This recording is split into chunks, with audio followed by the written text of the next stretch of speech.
Good morning friend. स्वागत है आप सभी का एकेडमी प्लस यूट्यूब चैनल में। तो आज का जो टॉपिक है वो ऊंचाई एवं दूरी यानी हाइट एंड डिस्टेंस का है। इससे पहले वाले वीडियो में 2-3 क्वेश्चन बता दिए हैं, इसके बाद बताने जा रहे हैं। तो आइए इस प्रश्न को देखते हैं। सबसे पहले लिखा हुआ है, एक पेड़ आंधी में टूट गया और उस पेड़ का शीर्ष जमीन से कुछ दूरी पर 30 डिग्री एंगल पर टिका हुआ है, जबकि पेड़ की जड़ से उस बिंदु की दूरी 30 मीटर है। तो पेड़ की ऊंचाई पहले क्या थी? देखिए, ये पूरा एक पेड़ था, पूरा लंबा। अब यहाँ से क्या हुआ, कि ये पेड़ टूट जाता है, और जब पेड़ टूटा तो जमीन के साथ यहाँ पे ऐसे आके मिल गया, और जो जमीन के साथ यहाँ पे मिला वो 30 डिग्री एंगल पे आके पेड़ झुक गया। तो कह रहा कि पेड़ की पहले की ऊंचाई क्या थी। इसमें यह भी पूछ सकता है कि पेड़ की टोटल ऊंचाई कितनी थी। तो आइए पहले की ऊंचाई या टोटल ऊंचाई दोनों को देख लेते हैं। तो जैसा कि ये लिखा हुआ है, इस तरह का एक पहले फिगर बनाते हैं। यहाँ पे 30 डिग्री का एंगल बनता है। अगर हम देखें, ये लंबाई है और ये ऊंचाई हो गया, और ये आधार हो गया, और ये करने का काम हो गया। तो हम लोग अगर इसमें देखें तो अगर साइन 30 का मान रखते हैं, साइन 30 डिग्री, तो 1/2 होता है, यानी ये वाला 1 हो जाएगा और ये वाला 2 हो जाएगा। तो जब ये वाला 1 और ये वाला 2, इसका इससे पहले वाले वीडियो में हम बता दिए हैं, अगर ये 2 है और ये 1 है तो ये √3 हो जाएगा। तो इसी तरह इसमें करेंगे, यानी यहाँ से यहाँ जो लंबाई है वो 1 है, यहाँ से यहाँ की लंबाई 1 है, और ये वाला जो है वो √3 है, और ये वाला 2 है। देखिए, ये पेड़ का टूटा हुआ भाग अब यहाँ पे हुआ। अब पहले से 1 यूनिट था और टूटा हुआ है 2 यूनिट। टोटल अगर इसको जोड़ दें तो 3 यूनिट हो जाएगा, यानी कुल लंबाई हो जाएगा। लेकिन ये हो गया पहले वाला टूटा हुआ भाग, और ये अभी भी जो खड़ा है 100। तो इससे इसे कंपेयर करेंगे तो देखेंगे, अब पेड़ जो यहाँ से पेड़ खड़ा था, ये पेड़ टूट करके जो झुका यहाँ तक आया, तो जब यहाँ से यहाँ की जो दूरी हुई वो 30 मीटर की दूरी पे है। तो इसको लिखेंगे 30 बाई ये √3, और ये अभी वाला लंबाई निकाल लेना है, तो 1 से गुना करेंगे तो ये कटेगा, तो ये हो जाएगा 10√3। और अब फिर इससे अब ये वाला हो गया, यानी इसकी जो लंबाई है यहाँ से यहाँ तक वो 10√3 है। अब हमको ये वाला पता करना है कि ये कितना है। इसके लिए क्या करेंगे कि यही 30 जो है वो √3 है, अब टूटा हुआ भाग ये है 2। अगर इसको गुना ऐसे काटेंगे तो ये हो गया 10√3, ये हो गया 10 यानी कि ये 10√3 बार में कट गया। इससे इसे गुना करेंगे तो ये हो गया 20√3। ये पेड़ का टूटा हुआ भाग है, ठीक है। अगर इसको अब ये टूटा हुआ भाग यानी कि ये आंसर हो गया। अगर इसको कुल लंबाई पूछ देता तो इन दोनों को ऐड कर देंगे, 10√3 प्लस 20√3, 20 और 10 जोड़ेंगे तो 30√3। ये पेड़ की कुल लंबाई हो गया, कुल लंबाई। इसको उतारिए। इसके बाद देखिए, इसको बहुत कम समय में रेशियो से बनाते हैं।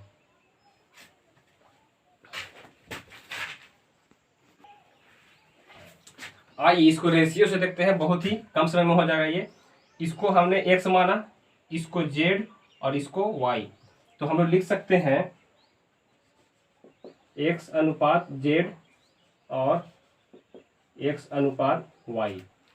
तो x और z, x 1 है और z √3 है, x 1 है और z √3 है।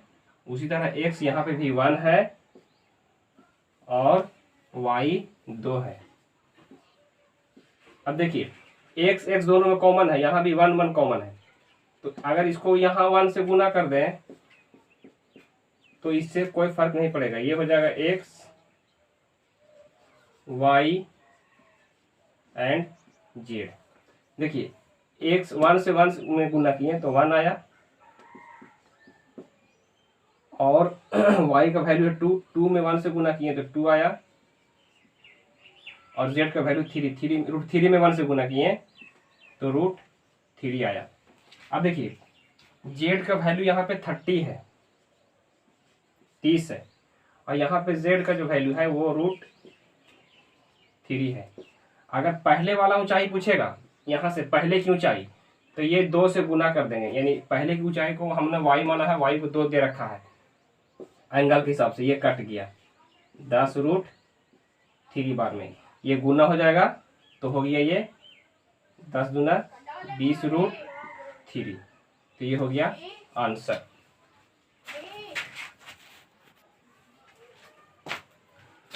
हाँ आइए देखते हैं इस प्रश्न को।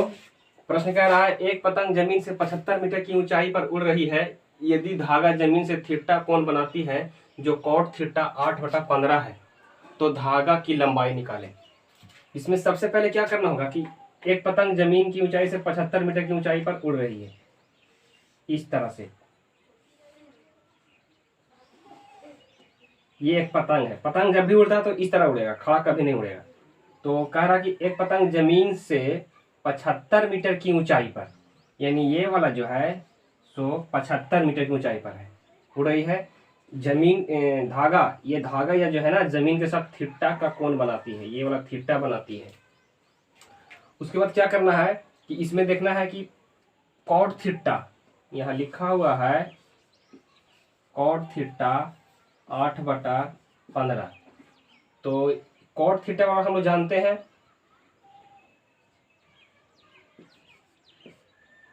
B/P, मतलब कॉट थीटा बेस हमारा 8 और परपेंडिकुलर 15, तो ये कितना होगा हमको ये करना है। तो ये हमको h निकालने के लिए हम लोग जानते हैं कि h बराबर होता है अंडर रूट लंब के स्क्वायर प्लस आधार के स्क्वायर।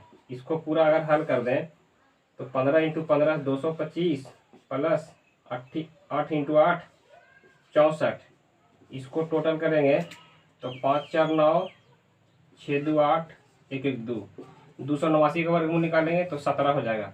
यानी एच का मान जो है हम लोगों का, एच का मान 17 आया है। अब देखना है कि ये 75 जो है जमीन से ऊंचाई वो 15 यूनिट के बराबर में है, तो लिखेंगे 75 / 15। हमसे ये पूछा गया कि धागा कितना ऊंचाई पर उड़ रहा है, धागे की लंबाई निकाले। तो ये धागा है, ये पतंग का धागा हो गया, इसकी लंबाई निकालना है तो यहाँ पे 17 आया है। इसको काटेंगे, 15 से 5 बार में डिवाइड हो जाएगा, और 5 को 17 से मल्टीप्लाई करेंगे तो 85 हमारा आंसर प्राप्त हो जाएगा।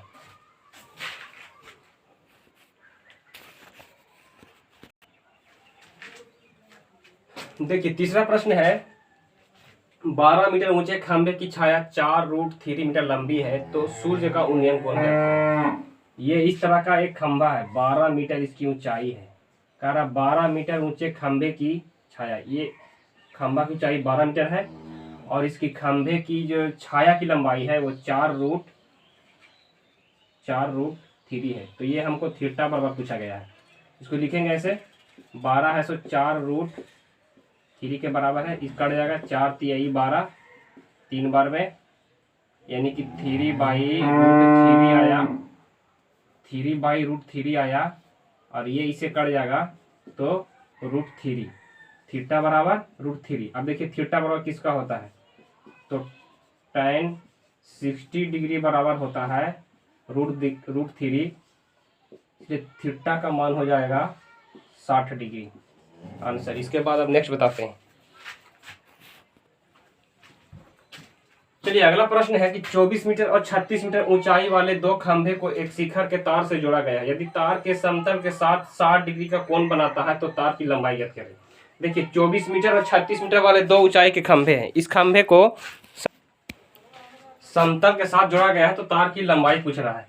इस तरह से है दो खंभा, इस तरह से दो खंभे हैं, ठीक है। ये दोनों खंभा का शीर्ष, इस खंभा का शीर्ष और इस खंभा का शीर्ष को इस तरह से तार से जोड़ दिया गया है। तो कह रहा है कि इस तार की लंबाई ज्ञात करें। इसको ऐसे मिला लेते हैं। ये टोटल जो लंबाई है 136 है, और दूसरे की यहाँ से यहाँ जो छोटा वाला खंभा है इसका 24 है। तो ये 24 है, तो ये भी यहाँ तक के 24 होगा।